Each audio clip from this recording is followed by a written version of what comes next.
T'as la patate ce soir? Ouais, trop bien. Est-ce que t'es chaud pour le Vision Sunday et cette rentrée 2021? Moi, je suis chaud, j'ai la patate ce soir parce que je vous dis honnêtement, j'attendais ce moment depuis longtemps. Je crois que c'est une nouvelle période qui s'annonce à partir de maintenant. Et je me réjouis vraiment parce que je crois qu'on a un Dieu qui est tout-puissant, qui est avec nous, pour qui rien n'est impossible. Ça veut dire qu'on peut rêver, on peut s'attendre à de grandes choses, et puis aller chercher ensemble son rêve pour l'Église. Alors, est-ce que ça te dit d'aller faire ça ce soir? Il y en aura pour tout le monde. On a vécu toutes sortes d'étapes ensemble pour arriver jusqu'ici. Au début, pas ensemble. Il y a eu cette annonce, il y a à peu près un an, du départ de Jérémie et Christelle. Ensuite, vous avez appris l'annonce de notre arrivée. Et puis en février, on est enfin arrivé. Pendant février-mars, c'était l'occasion de faire un petit peu un travail en duo avec Jérémie et puis comprendre ce nouveau rôle dans lequel j'entrais. Après avril-juin, c'était le moment de voler de mes propres ailes, faire connaissance aussi avec chacun d'entre vous, découvrir le visage de l'Église d'aujourd'hui. Et après, il y a l'été. L'été, c'est l'été. C'est cette période où l'Église, elle vit un rythme un petit peu différent, toujours. Mais maintenant, c'est la rentrée, c'est le début d'une nouvelle année scolaire, mais aussi d'une nouvelle saison pour ICF Lausanne. Et du coup, j'aimerais profiter officiellement aussi de cette soirée pour dire que la transition, elle est terminée. Elle est derrière nous. Ça prend du temps, des fois, une transition. Peut-être des choses qui vont encore aboutir un petit peu dans cette période, mais aujourd'hui, c'est vraiment une nouvelle saison qui s'ouvre devant nous. Il y a aussi beaucoup de changements de personnes dans l'Église dans une saison comme ça. C'est normal, ça fait partie d'un changement de leader. On dit qu'il y a à peu près un petit 20% qui change dans ces moments-là. Et maintenant, le temps est là pour avancer dans une saison avec une nouvelle équipe, ou une équipe renouvelée en tout cas. Ça, c'est sûr, parce que tout le monde n'est pas nouveau, et Dieu merci.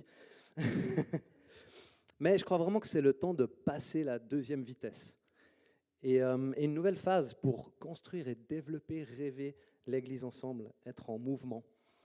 Et pour être en mouvement, il faut savoir où on va. Alors aujourd'hui, on va prendre un petit peu de temps encore pour cette question du sens de l'Église, de quelle est notre raison d'être, dans quelle direction on va. Un cap même qui est à très long terme, mais on ne veut aussi pas avoir seulement la tête dans les rêves et les nuages, mais aussi être dans le très concret. Et aujourd'hui, on va regarder comment on peut aussi se concentrer, quelles priorités on peut avoir en tant qu'Église pour avoir justement un mode de vie en cohérence avec ce rêve. Le rêve, la vision, c'est en lien avec cette grande mission que Jésus nous laisse à la fin de Matthieu. Je vous ai déjà donné cette phrase qui est « On a l'envie de connecter chacun et chacune avec l'amour de Dieu ». Et pour ça, je vous ai choisi 2 photos qui, je trouve, illustraient bien cette question. Voilà, je crois que vous connaissez cette ville, ce petit village. Moi, je suis en train de le découvrir chaque jour plus, parce que je ne connaissais vraiment pas bien Lausanne du tout. Et j'ai trop de plaisir, c'est une super belle ville. Mais surtout, je crois que c'est une ville qui est remplie d'hommes et de femmes qui ont besoin de pouvoir découvrir cet amour de Dieu, de vivre une rencontre avec lui, de vivre un moment comme ça, et un moment comme ça qui dure pour toute la vie. Et donc ça, c'est le rêve. Et je t'invite à méditer un petit peu cette phrase, parce que ce n'est pas juste une phrase bateau que j'ai envie de déposer aujourd'hui. Elle a vraiment un sens profond, et en fait, il y a un sens derrière chaque mot. Alors, je te propose de faire un petit tour aussi des mots qui constituent cette phrase pour bien se l'approprier, autant que possible en tout cas. Le premier mot, c'est « connecter ». Donc, on parle d'être un pont, on parle d'offrir des occasions aux autres, on parle des relations, on parle de l'ouverture, on parle de donner accès à une communauté. Si on parle de connecter, on parle de Jésus-Christ et de la croix. Ensuite, chacun et chacune. Chacun et chacune, c'est qui ? C'est nous, c'est vous ici. Vous avez intérêt à pouvoir goûter à cet amour de Dieu chaque semaine, chaque jour, encore plus. Mais c'est aussi les autres qui sont en dehors, qui ne le connaissent pas encore. Et là-dedans, il y a aussi toutes sortes de générations, de tranches d'âge. On a envie vraiment d'avoir aussi ce focus tourné vers la jeunesse, les nouvelles générations. Et si on a à cœur la jeunesse, c'est aussi les enfants dans l'Église. Et si c'est les enfants dans l'Église, c'est aussi les familles. Vous voyez, il y a beaucoup de choses derrière ces mots. On est flexible et on reste en mouvement pour rester frais en tant qu'Église et rejoindre les gens aussi là où ils sont, dans leurs besoins, les gens de l'Église et les gens en dehors de l'Église. Après, il y a ce petit connecteur avec. Celui-là, il suppose un peu les moyens par lesquels on va pouvoir faire ça. Donc, ICF, on aime bien parler un langage que tout le monde comprend pour vraiment un accès le plus simple possible aux réalités spirituelles de la Bible qu'on peut souvent exprimer avec plein de langages différents. Il y en a qui sont plus simples, d'autres moins accessibles. Nous, on veut être accessibles. Et puis, il y a cette question de la louange et de la créativité. Merci à la band qui nous ont emmenés dans un super temps de louange avant. Ça, je crois que c'est vraiment un moyen fort et puissant pour qu'on puisse découvrir l'amour de Dieu. Et donc, je me réjouis encore aussi d'aller plus loin dans tout ça. Il y a la communication. Il y a ce message de la Bible qu'on apporte les dimanches et les célébrations qu'on vit le dimanche, les connect groups. Mais il y a aussi les relations et les amitiés. Ça, c'est une part essentielle de l'Église par laquelle on peut aussi vraiment découvrir l'amour de Dieu. Il y a des soirées, des événements, des week-end away, des cours, notre manière aussi d'accueillir les dimanches à l'Église. Et puis encore, il y a des messages qui, j'espère, aident chacun à se rapprocher de cet amour. Ensuite, c'est l'amour. On parle donc de l'amour unique du Père. C'est un amour qui prend toute la place, qui envahit notre être profondément. C'est un amour qui nous transforme, mais c'est aussi un amour dans lequel on se sent bien, qui nous donne la paix, qui nous satisfait. Des fois, il nous bouleverse aussi, mais il nous pardonne, il nous libère, il nous délivre, il est sans compromis, il restaure notre identité. Et c'est un amour qui sauve et qui porte jusque dans l'éternité. Et les derniers petits mots de cette phrase, pas le petit mot, le petit plus le grand mot, c'est de Dieu. On parle du Créateur, on parle du Tout-Puissant, on parle de notre Papa céleste. Et on parle de celui qui donne le sens spirituel de notre vie. On parle du Dieu de la Trinité, le Père, le Fils et le Saint-Esprit. Bien sûr, on parle de notre Sauveur et notre Seigneur Jésus-Christ. Et voilà du coup notre cap, voilà notre direction. Je pense que ça, c'est quelque chose qui peut tenir pendant très longtemps. Ça peut être formulé différemment, ça c'est sûr, mais à un moment donné, ça ne change jamais ces choses. Et du coup, il reste la raison de comprendre, c'est pourquoi est-ce que c'est ça notre raison d'être? Pourquoi on a tellement à cœur cette mission-là? C'est simple, c'est que cet amour surnaturel, cet amour divin auquel vous avez tous goûté ici, je pense, sinon vous ne seriez pas là, il est trop bon pour qu'on le garde pour nous. Et donc on veut le partager autour de nous, on veut le partager avec cette ville de Lausanne dans laquelle on est établi. C'est un énorme sujet de joie et d'enthousiasme. Ouais, ça commence. Ne vous inquiétez pas, c'est que le début. Ok, en juin dernier, on a vécu un barbecue avec l'église dont le but, c'était vraiment aussi d'aller, avec tous ceux qui avaient envie de vivre ce moment, chercher Dieu pour ICF Lausanne et comprendre, mais Dieu, c'est quoi ton plan pour ICF Lausanne? Qu'est-ce que toi, tu as envie de dire sur cette église? Et c'est cool, on s'est retrouvés avec une belle équipe de personnes pour aller prier, se mettre aussi à l'écoute en fait, du Saint-Esprit, pour des paroles qu'il nous donnerait pour l'église. Il y a plein de très belles choses qui sont sorties de ce moment-là. Et je ne vais pas tout partager avec vous ce soir, mais j'ai envie de vous donner les grandes lignes. Et sous forme un peu synthétique, ce ne sera pas exactement comme c'est arrivé, mais ça touche beaucoup à l'identité en fait, de l'Église. Et je me suis amusé un peu avec toutes ces paroles qui ont été données, que Christelle s'est donné du mal à retranscrire en écoutant des audios. Et c'est tellement précieux, donc on a tout ça par écrit quelque part. Et j'ai pu regrouper un peu les différentes choses qui ont été révélées dans ce moment-là en 5 catégories. On peut même dire que c'est 5 déclarations, je crois, que Dieu fait sur ICF Lausanne aujourd'hui. Alors là, tu es curieux maintenant, hein? Voilà les 5 déclarations que je crois que Dieu fait sur notre église aujourd'hui. ICF Lausanne, c'est une église de vainqueurs. Yeah. C'est une église qui rayonne, elle est visible. C'est une église qui est obéissante à Dieu. C'est une église aimée et dorlotée. Et c'est une église en mission. C'est vraiment les 5 catégories comme ça qui sont ressorties de toutes ces paroles, et je trouvais marrant de voir, ah mais tiens, il y a vraiment des regroupements de ces paroles qu'on peut faire.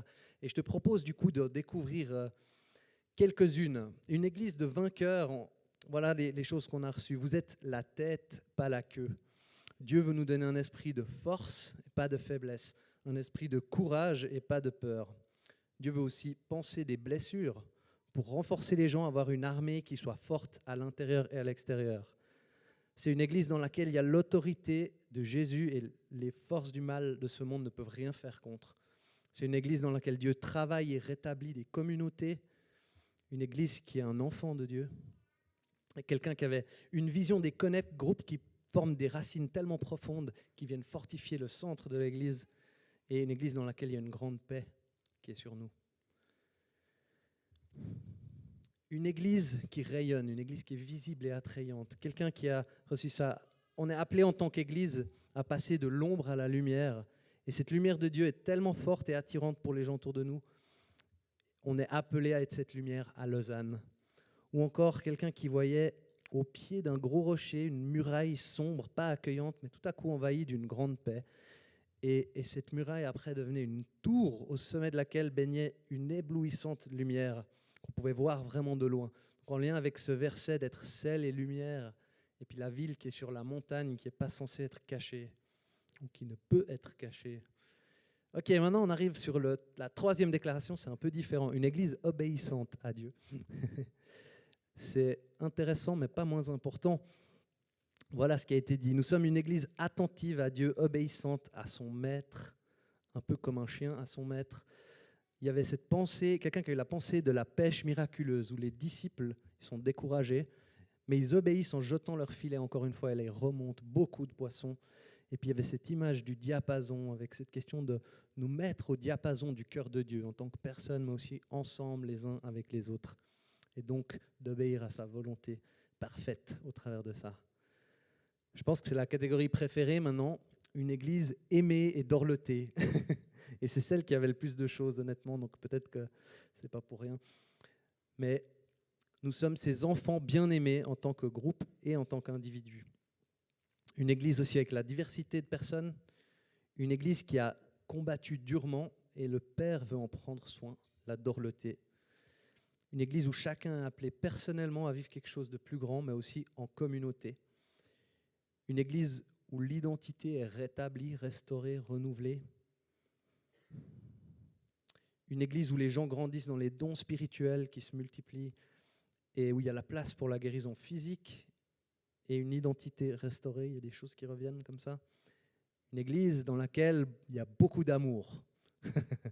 Celui-là, il y a intérêt. Quelqu'un a reçu ces mots importants, lien et unité. Avec cette idée du début de l'Église, comme on voit dans les actes où ils vivaient en communauté, ils mettaient tout en commun. Et encore, un grain de blé et un gros cœur rouge. Je te laisse interpréter. Non, je pense que le grain de blé, en tout cas, c'est un joli symbole de récolte, le cœur rouge, l'amour. Et enfin, cette dernière déclaration, c'est qu'on est une église en mission. Dieu fait de nous des ambassadeurs de son amour. Quelqu'un a une vision d'une poutre, une structure solide sur laquelle même la ville peut s'appuyer. Une église aussi qui apporte la bonne nouvelle, là où il y a le désespoir, la souffrance et la perte. Et encore, une église dans laquelle Dieu envoie des ouvriers de la récolte qui vont être là pour récolter. Je ne sais pas ce que ça te fait, ces paroles. Moi, ça me fait tellement du bien juste d'aller chercher ce que Dieu pense de l'Église plutôt que ce que moi je peux imaginer. Ça fait grandir de la foi en moi. Et maintenant qu'on comprend un petit peu mieux ce but et à quoi elle ressemble, cette Église, j'aimerais entrer un petit peu plus dans le concret de ce que ça veut dire au quotidien. Comment est-ce qu'on peut vivre un lifestyle qui est en accord avec cette vision, avec ce rêve, en cohérence avec ça? Quelle est notre stratégie, on pourrait dire bêtement? Et je pense qu'il y a une stratégie qui nous permet vraiment d'être vainqueurs. Elle est un peu particulière. C'est en fait la même stratégie que Jésus a utilisée, c'est celle de l'humilité. Je ne sais pas si tu t'attendais à ça comme stratégie, l'humilité. C'est presque un paradoxe en fait. Mais en réalité, C'est puissant. Tu vois ça dans Jacques 4, verset suisse. Verset suisse. Ok. Il dit, cependant, c'est l'humilité là qui est en train de... Cependant, la grâce qu'il accorde est plus grande encore. C'est pourquoi l'Écriture dit, Dieu s'oppose aux orgueilleux, mais il fait grâce aux humbles. Ou encore 1 Pierre 5, verset 6. Humiliez-vous donc sous la main puissante de Dieu, afin qu'il vous élève au moment voulu. Yes. Et j'aimerais du coup vous proposer 3 domaines très concrets dans lesquels on peut pratiquer cette humilité et la vivre régulièrement, cette humilité qui va nous donner la victoire. On peut parler de 3 priorités, ou j'aime bien des fois les appeler des concentrations, parce que c'est là que je crois qu'on est amené à concentrer nos ressources, nos efforts, notre énergie. L'idée, c'est d'être unis, tous dans la même direction, et de mettre nos ressources tous derrière les mêmes choses. Je crois que si on fait ça, alors on peut vraiment avoir de l'impact, si on a la même stratégie, le même but, et qu'on met vraiment nos forces en commun. Et l'Église, c'est quoi? C'est quoi franchement l'Église? Eh bien, s'il fallait un petit peu décrire l'Église et ce que c'est, on pourrait parler des rassemblements en fait. L'Église vit au travers des rassemblements de l'Église. Et aujourd'hui, du coup, j'ai envie de t'en proposer 3 qui peuvent être des priorités, des concentrations, des endroits où on vient unir nos efforts pour avoir de l'impact. On pourrait même parler de 2 rassemblements et 1 lifestyle, parce que le dernier, il est un peu différent, tu verras. Je te dis les 3 d'un coup, ou bien tu veux les savoir au fur et à mesure? Ouais, je te fais attendre maintenant alors. Le premier, c'est la célébration. C'est ce qu'on vit ici maintenant. Et en fait, la célébration, c'est une grosse machine. Ça demande beaucoup de ressources. Je dirais même que c'est lourd si on n'est que quelques-uns à la porter. Et j'ai toujours cette image en tête de ICF One Youth dans un X-Camp. J'ai malheureusement pas réussi à dégoter la vidéo pour vous, mais qui se mettent à 20 autour d'une voiture et juste pour le fun, ils la déplacent. Et je crois qu'ils se sont bien éclatés à le faire. Ils ne l'ont pas fait pour rien, parce que c'était pour l'illustration de mon message aujourd'hui. Okay, donc il y avait un sens à tout ça. Mais je trouve que ça illustre bien ce que ça peut être la célébration. Ça demande des ressources. Et si on est beaucoup à la portée et dans le même élan, on peut vraiment s'éclater et avoir du fun et de l'impact. Mais si on se retrouve à 3 à essayer de porter une voiture, je ne vous laisse pas imaginer, ce n'est pas un plaisir. Et l'autre chose qu'on peut dire en lien avec la célébration, c'est qu'il y a un enjeu spirituel derrière. Il y a réellement, je vous dis, des forces à l'œuvre pour détruire ce rendez-vous, pour qu'il perde de son sens, pour qu'il se désagrège. Et la raison à ça, elle est simple, c'est qu'ici, l'évangile est annoncé publiquement. Ici, il y a un potentiel d'impact divin dont on n'a même pas idée. Et le but de l'ennemi, c'est d'affecter notre perspective sur ce rendez-vous. Et de nous influencer avec des idées comme « l'Église n'a pas besoin de moi », ou bien « ici, on ne peut pas vivre la puissance de Dieu », ou encore « ça ne change rien si je viens ou pas ». Moi, je vais te dire la vérité aujourd'hui, c'est que ta présence les dimanches, chaque dimanche même, elle compte énormément. Quand tu viens, tu es le premier à recevoir, mais aussi par toi, d'autres vont être impactés, d'autres vont être bénis. Et ça pose aussi un peu cette question, qu'est-ce qu'il nous faut pour nous réjouir de ce rassemblement, de ce moment ensemble? On a besoin de quoi? On a besoin que la musique, elle soit au top et la vidéo et tout ce qu'on produit. De quoi on a vraiment besoin pour se réjouir du dimanche? Moi, je vous dis honnêtement, on a cette valeur de l'excellence dans le mouvement ICF et c'est génial et on ne va pas arrêter de l'avoir, on va continuer d'aller là-dedans. Mais pour pouvoir se réjouir le dimanche de l'Église, on a besoin vraiment de rien de plus que de se réjouir d'être ensemble avec Dieu. Si Dieu est là, la présence du Dieu vivant, et que nous on est ensemble, je vous dis qu'on peut avoir le smile jusqu'aux oreilles déjà. Est-ce qu'on est conscient de ça? Et du coup, j'ai envie de te défier, de t'encourager aujourd'hui, mais viens chaque dimanche. Même si tu sers dans une équipe, viens quand tu ne sers pas. C'est tellement important au niveau du sens de ce qu'on fait en fait. Qu'est-ce que ça veut dire si je ne viens pas à l'église quand je ne sers pas? Ça veut dire que ma présence, elle est que liée à une tâche que j'exécute? Ou vivre la présence de Dieu juste ensemble, c'est pas suffisant? J'ai envie de vous dire aussi un mot aujourd'hui sur le streaming, parce que, comme vous le savez, chaque célébration, elle est streamée en live sur YouTube, et c'est tellement cool. Et on est vraiment reconnaissant en fait d'avoir ça en tant qu'Église. Je crois qu'on peut faire un monstre bruit pour Jérémy Burkhardt. Wouh, qui a vu le défi et qui a su le relever. Et c'est vraiment un cadeau parce que moi, j'aurais pas su le faire. C'est ça la force de l'Église, on met nos forces en commun. Et c'est tellement cool. Mais j'ai juste envie de parler 2 secondes du streaming pour qu'on puisse avoir le bon cadre autour de ça. Et ce streaming, il a été mis en place en lien avec la pandémie, le coronavirus. Pas comme une alternative aux solutions, mais comme un moyen de pallier au fait que parfois des gens ne peuvent pas venir. Donc, par exemple, quelqu'un qui serait en quarantaine ou une personne vulnérable n'aurait pas tellement d'autres options que de nous suivre en ligne. Et on ne veut surtout pas priver les gens de pouvoir vivre ce moment, même s'ils sont coincés chez eux, d'une manière X ou Y. Mais par contre, si tu as l'option, si tu as le choix, et si tu peux venir physiquement dans cette salle, je t'encourage, viens vraiment et ne vis pas le stream, mais vis la célébration en live. Je vous dis, quand on regarde un stream, il est pertinent parce qu'il se passe quelque chose réellement, physiquement, dans un lieu en fait. Alors viens parce qu'il y a la famille de l'Église à vivre, il y a des relations, il y a tellement de choses. Et on n'a pas besoin de connaître tout le monde dans l'Église, mais c'est important d'être connu de quelques personnes et d'en connaître quelques-unes. Et donc la célébration, c'est un endroit où on vit ce royaume de Dieu qui vient, où on vit la présence de Dieu. C'est une occasion de connecter des gens avec cet amour de Dieu le Père. Et Dieu est là chaque dimanche. Alors sois là aussi, rejoins une équipe peut-être aussi si tu n'en fais pas partie. On a besoin de ton aide. Ok, le deuxième rassemblement, je pense que tu t'en doutes déjà peut-être si tu connais un petit peu les églises ICF, c'est les Connect Group. C'est vraiment l'autre rassemblement principal de l'Église. On peut parler des fois de 2 jambes, comme une jambe c'est la célébration, l'autre c'est le Connect Group, et tu as besoin des 2 pour marcher.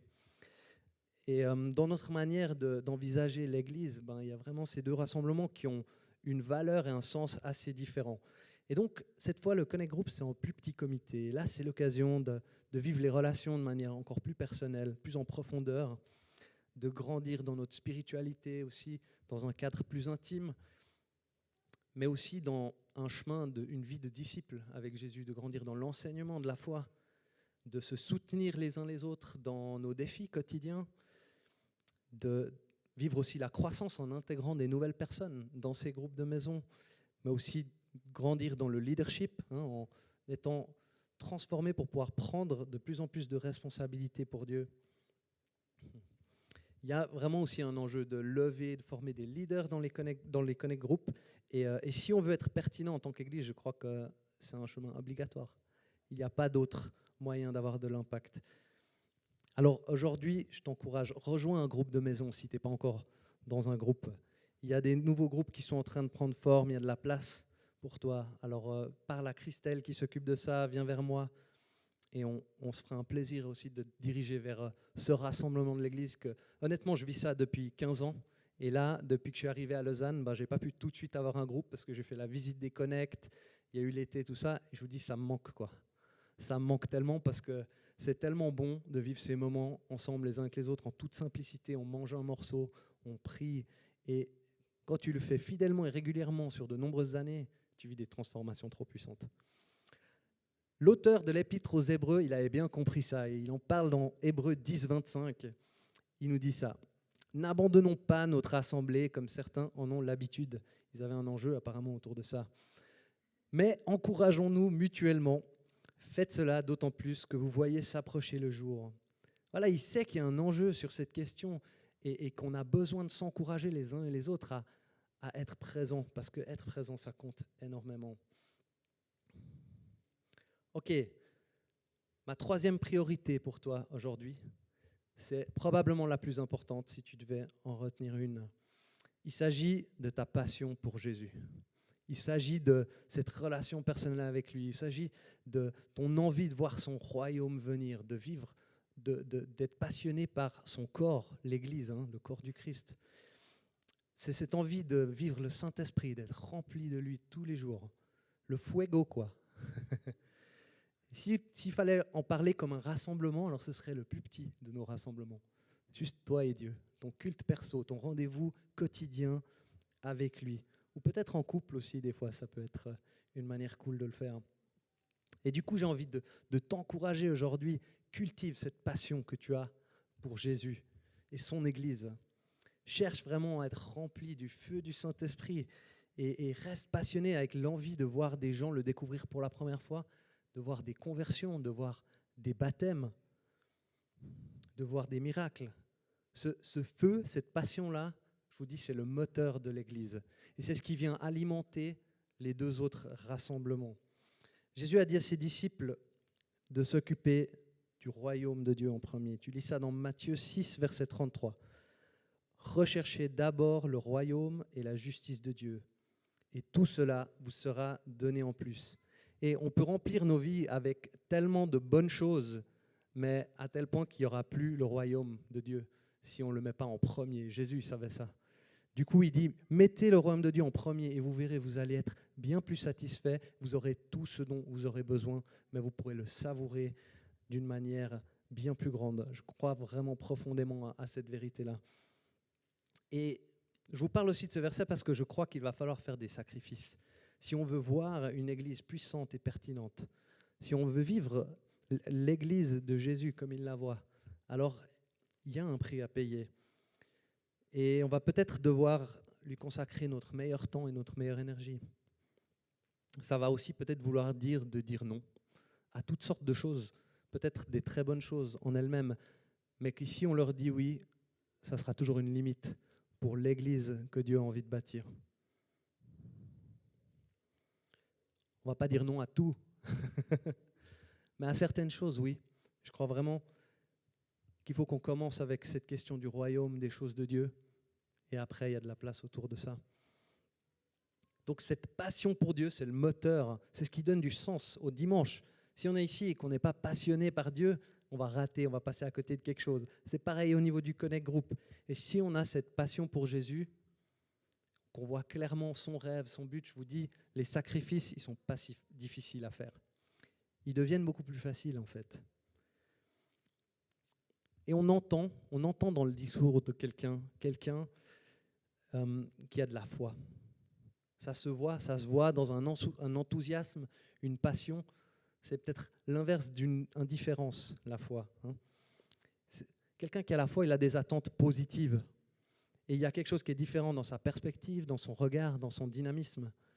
Quand tu as le regard de la foi, quand tu as cette passion, tu ne vois plus les problèmes qui sont présents, mais tu vois les solutions futures qui ne sont pas encore là. Ah oui, parce que Dieu, il en a des solutions, non? C'est clair qu'il en a des tonnes. Alors, commençons à nous attendre à ces solutions. Elles arrivent. Et du coup, si je devais te parler d'une des valeurs du mouvement aujourd'hui, j'hésiterai pas une seconde. Je te parlerai de la foi. C'est cet amour que tu as pour Jésus, cette confiance en ses capacités. Alors, est-ce que tu y crois aujourd'hui? Qu'est-ce que Dieu va faire? Qu'est-ce qu'il peut faire avec ICF Lausanne? Est-ce que tu as envie d'en faire partie pour servir sa cause? Si toi, aujourd'hui, tu n'arrives plus à rêver, ou même si tu y arrives encore, j'ai envie de te proposer quelque chose. Je crois que ça va faire une énorme différence dans ta manière de vivre l'Église et puis dans ce qui se vit dans nos rassemblements. Et j'ai envie de te proposer, c'est vraiment d'aller chercher Dieu dans la prière. Pas juste 5 minutes, mais va vraiment le chercher, quoi. Secouer son trône, lui demander qu'est-ce qu'il voit pour l'Église, prier pour l'Église et ton rôle dans tout ça. Et des fois, les gens me demandent hey, qu'est-ce que je peux faire pour t'aider dans ton rôle pastoral aujourd'hui? C'est super sympa comme question, j'aime bien quand on me la pose. et aujourd'hui, j'ai envie de t'y répondre au cas où toi tu te la poserais aussi, que tu saches comment tu peux m'aider. La chose la plus cool que tu peux faire pour moi dans mon rôle d'aujourd'hui, c'est 2 choses. Numéro 1, c'est d'être présent. Il n'y a rien qui me fera plus plaisir que de savoir que tu es là, les dimanches, que tu es là dans un Connect Group. Et je vous dis honnêtement, être là, c'est 90% du truc. Je ne sais pas si vous savez que c'est un des noms de Dieu même. Je crois que c'est Yahvé Shama, c'est mon Dieu est là. Dieu est là. À chaque fois au rendez-vous, il nous attend. Et je pense vraiment aussi que ce n'est pas en venant une fois par mois qu'on va vivre l'église qu'on rêve d'avoir au niveau de l'impact. Le deuxième truc que tu peux faire si tu as envie de m'aider, c'est prie à fond. Prie pour ces rassemblements. Je vous dis, le jour où les célébrations étaient lancées pour la première fois à Lausanne, je peux vous garantir qu'il y avait des kilos de prière là derrière, parce qu'ils étaient conscients de l'enjeu de ce qu'ils lançaient. Et avec le temps, des fois, c'est dur de garder cette fraîche perspective. Mais il y a autant un combat autour de ce rassemblement qu'à l'époque. Sauf que des fois, on relâche un petit peu la prière. Alors si tu as envie de faire une différence, prie pour les célébrations, prie pour les connect groups, et prie pour que toi, tu sois en feu, pour que tu aies cette passion, que tu sois réveillé.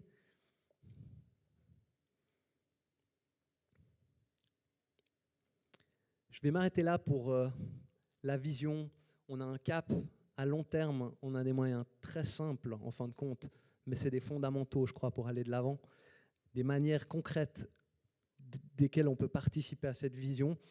Et j'ai envie de terminer en fait ce Vision Sunday en prenant du temps aussi pour mettre en valeur et rendre visibles les leaders de cette église. Parce que oui, s'il y a des célébrations semaine après semaine, s'il y a des groupes de maison, c'est parce qu'il y a des hommes et des femmes qui se sont levés, qui se lèvent, qui payent un prix, des fois qui payent un sacrifice pour que toutes ces choses puissent avoir lieu. Et honnêtement, c'est tellement cool, on ne les reconnaît pas assez souvent, on ne les remercie pas assez pour ce qu'ils font. Donc aujourd'hui, on va faire un petit peu ça. Et j'aimerais commencer avec le Team Célébration. C'est un petit peu l'équipe qui prend soin de mettre sur pied les dimanches.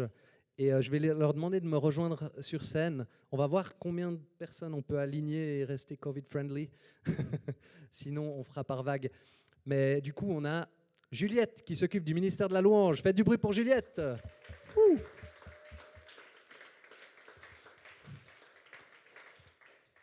Welcome on stage, tu connais? Un peu.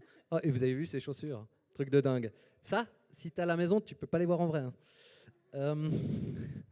On a Julien qui peut malheureusement pas être là aujourd'hui, mais qui s'occupe du son, de l'équipe du son. Et honnêtement, il fait un job de dingue pour qu'on ait chaque dimanche du son. Je vous dis, sans la sono, merci Ave qui a la sono aujourd'hui. Faites du bruit. Sans la sono, on n'a rien le dimanche. Vous n'entendez pas ma voix, on n'a pas la musique, tout ça, c'est vachement triste. Donc merci à ces équipes. Il y a aujourd'hui Sarah qui s'occupe de l'équipe. Elle est où Sarah? Oui, viens sur scène seulement. Qui s'occupe.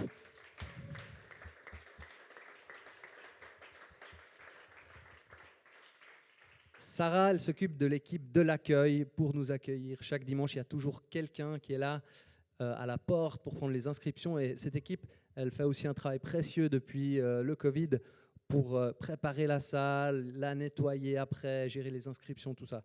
Donc, c'est tellement cool. Merci Sarah pour ce que tu portes. Ça compte à fond la caisse. Et puis, il y a la question aussi de Kids, parce qu'il y a un ministère des enfants qui est là derrière, pour ceux qui ne le savaient pas. Et là, malheureusement, je ne peux pas vous annoncer quelqu'un actuellement parce que c'est plutôt un départ que j'annonce parce que Isaline va nous quitter malheureusement. Alors, on est triste de la voir partir et puis on prendra un peu de temps pour ça au moment voulu. Mais aujourd'hui, ce n'est pas le sujet parce que avec les lunettes de la foi, on croit que ce ministère il va continuer. On croit que Dieu pourvoit aussi pour les enfants et que c'est quelque chose d'hyper important pour nous. Donc, on se réjouit de voir comment Dieu va répondre à ça. Et puis, un dernier leader pour les célébrations que j'ai envie de vous présenter aujourd'hui, c'est notre ami Joël Bernet. Yes!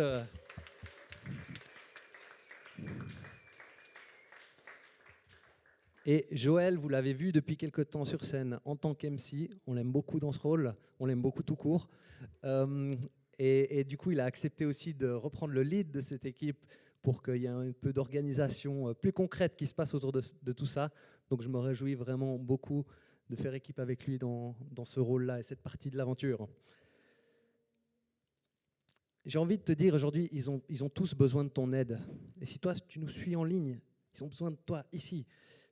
Alors viens rejoindre leurs équipes. Peut-être que toi, tu as des dons, des qualités dans la technique, le son, l'audiovisuel, toutes ces choses-là. Alors viens vraiment, plus on est de fous à porter l'église, plus c'est un plaisir et on s'éclate. À l'accueil aussi, peut-être que toi, tu es quelqu'un de relationnel, tu as de l'aisance pour donner un peu de chaleur. On n'est pas tous égaux par rapport à ces choses. Il y en a qui sont plus à l'aise que d'autres. Viens parler à Sarah après la célébration, elle a de la place dans son équipe, croyez-moi. Les kids, je veux dire, si toi tu es à l'aise dans ce domaine, on a besoin de moniteurs pour les enfants. C'est hyper important.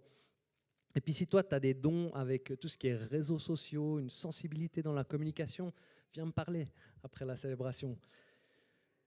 Voilà, je crois qu'on peut les applaudir à fond. Yes.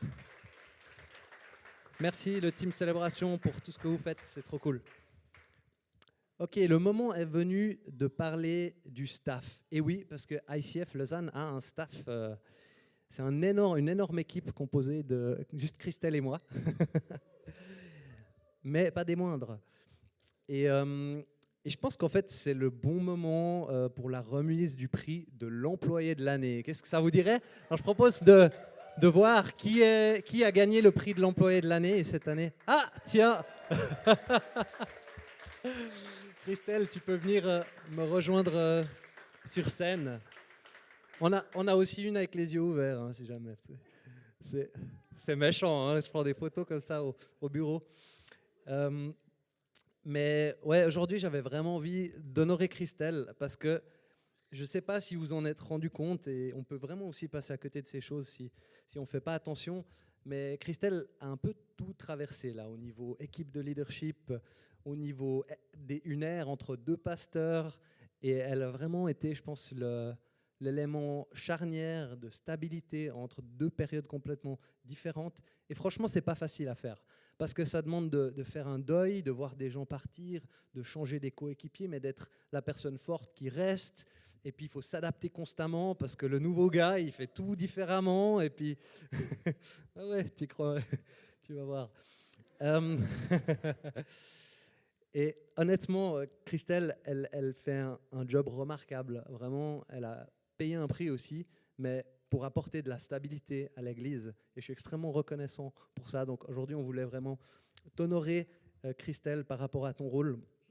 Christelle s'occupe des Connect Group dans l'Église, puis je vais un petit peu aussi l'épauler dans ce domaine-là, mais tout récemment, elle a repris certains aspects de la communication, et puis elle fait toutes sortes, elle est très polyvalente. Elle fait toutes sortes de choses qui m'aident à fond au bureau. Et c'est une femme brillante avec des réelles qualités de leadership. Alors, sans plus attendre, je te remets le trophée de l'employé de l'année.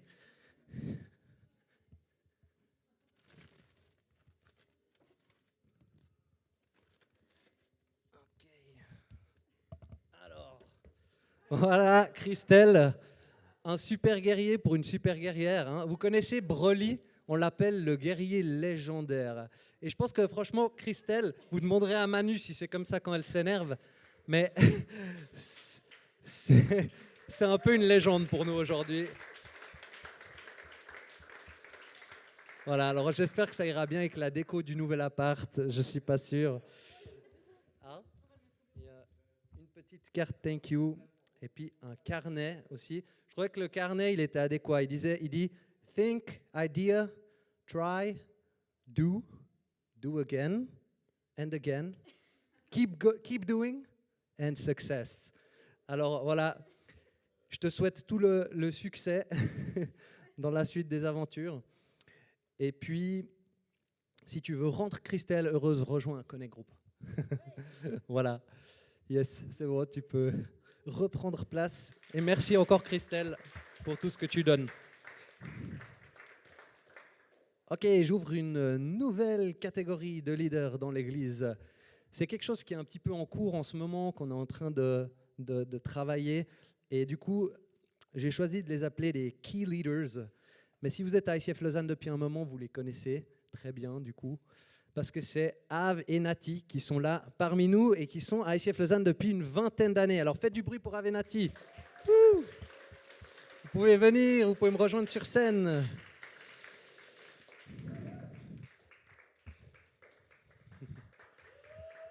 Yes. Ça, c'est tellement cool de voir des exemples de fidélité aussi comme ça. Et je crois qu'au fil des années, Dieu, il nous shape, il nous transforme pour qu'on puisse porter toujours plus de fruits pour lui. Et actuellement, vous avez peut-être remarqué, il nous organise un super week-end d'église au mois d'octobre, le Weekend Away. Donc, merci à Venati pour ce que vous êtes en train de faire aujourd'hui. Et puis, dans cette prochaine saison, ils vont être là pour prendre un rôle de leadership dans l'église. Notamment, vous allez aussi les voir sur scène pour la question des prêches. Ils ont des qualités en événementiel. Et on parle aussi du fait de pouvoir bosser ensemble de temps en temps au bureau. Voilà, c'est quelque chose qui est en train de se mettre en place gentiment, mais Avenatti sont avec nous pour cette prochaine saison et on se réjouit à fond de vivre l'aventure ensemble. Faites du bruit pour Avenatti. Yes. Ouais, je pense que c'est des leaders qui ont de l'expérience et on va avoir des choses à apprendre d'eux. Last but not least, j'aimerais te parler du board. On appelle ça le board. C'est le comité qui a été établi pour me suivre pendant cette première année à ICF Lausanne. Et il est composé de pas moins que Volker, Monique, Christian et Adrien Zucchello, et moi-même accessoirement qui suis dans le truc. Est-ce que je peux demander du coup à Volker et Christian de venir sur scène? Faites du bruit pour le board.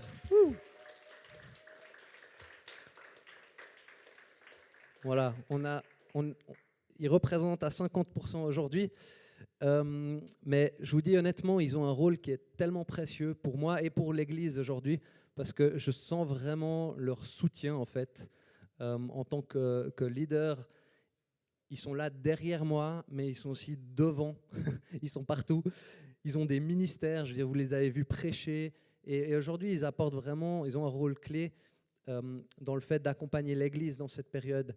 Ils apportent vraiment de la stabilité, c'est un cadeau aussi par leurs conseils et leur bienveillance. Et aussi, c'est des personnes qui sont matures dans la foi. Et ça fait juste du bien, du coup, de faire équipe avec des gens comme eux. Alors merci Volker, Christian, Monique et Adri, si vous m'entendez. Vraiment, votre rôle, il compte un max pour moi dans cette période et pour l'Église. Et je pense qu'ils n'ont pas été très visibles dans ce rôle. Donc aujourd'hui, c'était l'occasion de mettre un peu d'éclairage là-dessus. Faites du bruit pour le board. Merci. Et j'aimerais encore mentionner une personne qui m'aide à leader l'Église de très près. C'est ma femme Elodie. Ouais, parce que c'est mon grand soutien dans le ministère et sans elle, je ne sais pas comment je ferais pour vivre tout ce que j'ai à vivre. C'est un vrai cadeau de pouvoir rêver l'Église ensemble, discuter, brainstormer, prier. Je sais que je peux compter sur elle dans bien des domaines. Et donc, merci Elodie d'être ma partenaire sur le champ de bataille.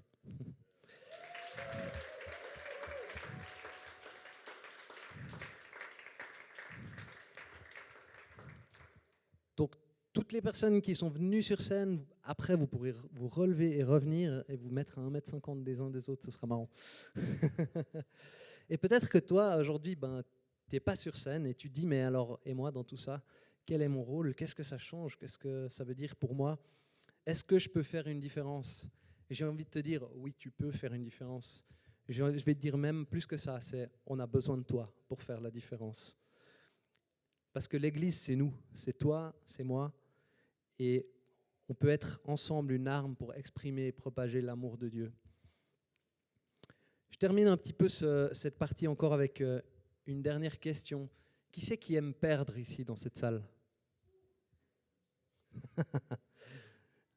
Ça me fait plaisir, ça me rassure un peu, parce que moi, j'aime pas perdre non plus du tout. Je vous dis honnêtement, je suis là pour remporter la victoire. Pas la victoire pour moi ou égoïstement, mais je crois la victoire à laquelle Jésus nous appelle et à laquelle il appelle son Église. Et il y a une vérité qui est vraiment importante à comprendre là-dedans, c'est que déjà pour gagner, il faut se donner les moyens. Et il y a aussi une autre vérité qui doit nous accompagner, c'est que Jésus, c'est l'ultime vainqueur. Il est allé à la croix, il a combattu avec le style de l'humilité. Et dans cette parfaite humilité, il a remporté la victoire pour nous éternellement, pour nous en tant que personne et en tant qu'Église. Et à la croix, il a dit, tout est accompli. Alors est-ce que tu es prêt à vivre cette victoire ensemble? Ça commence aujourd'hui, ça commence ici, maintenant. Alors je te propose d'entrer dans un temps de face-to-face, un peu pas comme d'habitude. Cette fois, on va se lever, on va se mettre debout et on va faire de la prière par vague. Et du coup, les leaders, vous pouvez vous mettre devant, à droite, à gauche. On se répartit de manière Covid-friendly. Et je crois que c'est vraiment par la prière que l'Église, elle se met en mouvement et qu'on rentre dans ces solutions que Dieu a déjà pour nous. Alors, fais du bruit ce soir, hein, on va entendre ta voix, on va aller secouer le trône de Dieu, on va aller remporter cette victoire dans le monde invisible. Et elle dit, est-ce que tu peux me passer juste la Sainte Seine? Tu as reçu à l'entrée la communion pour ce moment. Et j'avais à cœur qu'on puisse prendre le pain et le jus de raisin, cette communion qui symbolise le sacrifice ultime de Jésus à la croix pour nous. De prendre ça en proclamant cette victoire qu'on a en lui, en sachant qu'on est pardonné, qu'on est restauré et qu'on peut avoir un impact dans ce monde pour connecter chacun avec son amour. Alors, je fais une petite prière avant de prendre ça. Seigneur, merci que toi, tu as utilisé la stratégie de l'humilité pour remporter la plus grande des victoires. On a envie de suivre ton exemple aujourd'hui et on a envie d'avancer dans cette nouvelle identité en tant qu'Église avec ces 5 déclarations que tu fais sur ICF Lausanne, d'une Église de vainqueurs, d'une Église aimée et dorlotée, d'une Église qui rayonne, une Église obéissante et une Église en mission. Alors merci Seigneur que tu as déjà tout accompli et c'est sur cette base-là qu'on va aller prier et remporter la victoire dans le monde invisible. Au nom de Jésus, je prie.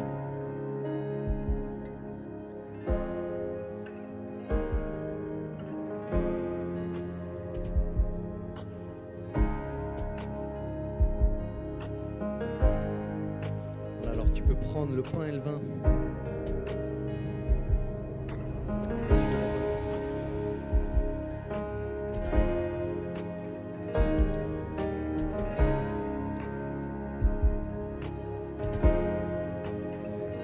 Je te propose de faire une première vague de prière pour prier pour tous ces leaders de l'Église que tu as vus sur scène, d'autres peut-être que tu n'as pas vus ou qui vont encore venir, parce qu'il y a un enjeu autour de tout ça et ça fait une différence quand on les soutient, ils ont besoin de nos prières.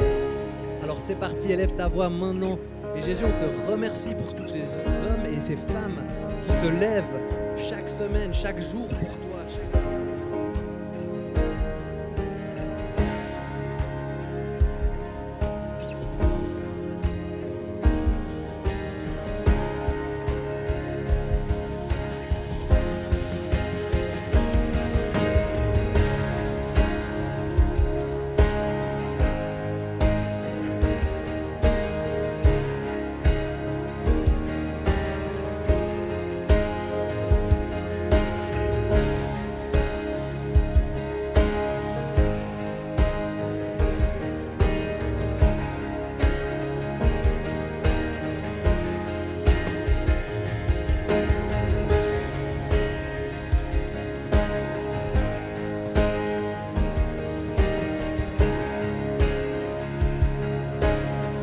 Maintenant, prie et lève ta voix pour voir ce que tu as envie de voir et vivre ce que tu as envie de voir les dimanches, chaque semaine dans nos célébrations. Ce rendez-vous qui a un potentiel inimaginable. Seigneur, merci pour la liberté qu'on a de se réunir dans cette partie du monde pour élever ton nom.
propose de faire encore une dernière vague de prière pour prier pour cette passion, pour prier pour ce feu pour Jésus, ta passion personnelle, notre passion ensemble, pour qu'elle grandisse chaque jour, qu'elle ne diminue jamais.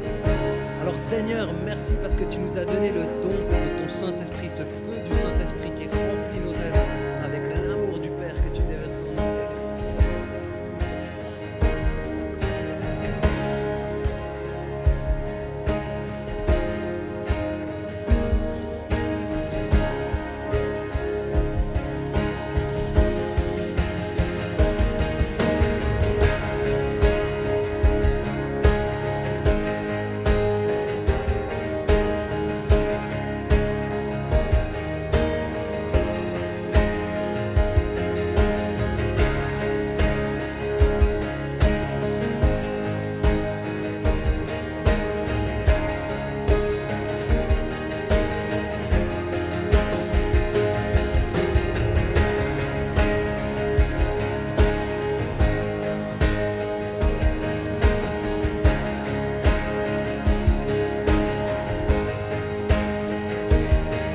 Oui Seigneur, tu as promis de baptiser d'eau et de feu.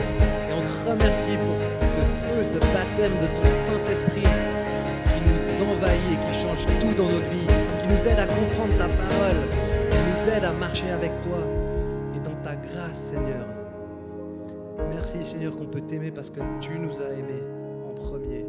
Alors aide-nous à cultiver cet amour et qu'il puisse brûler plus fort chaque jour avec toi et chaque jour pour ton corps, l'Église. In Jesus' name I pray. Amen.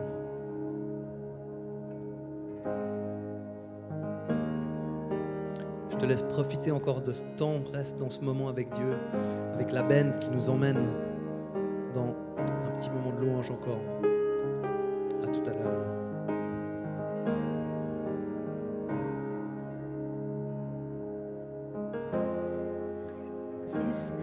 Quelle belle énergie, c'est trop beau. Je te prie, Seigneur, encore de venir nous rencontrer pendant ces derniers chants où on va chanter, proclamer pour toi.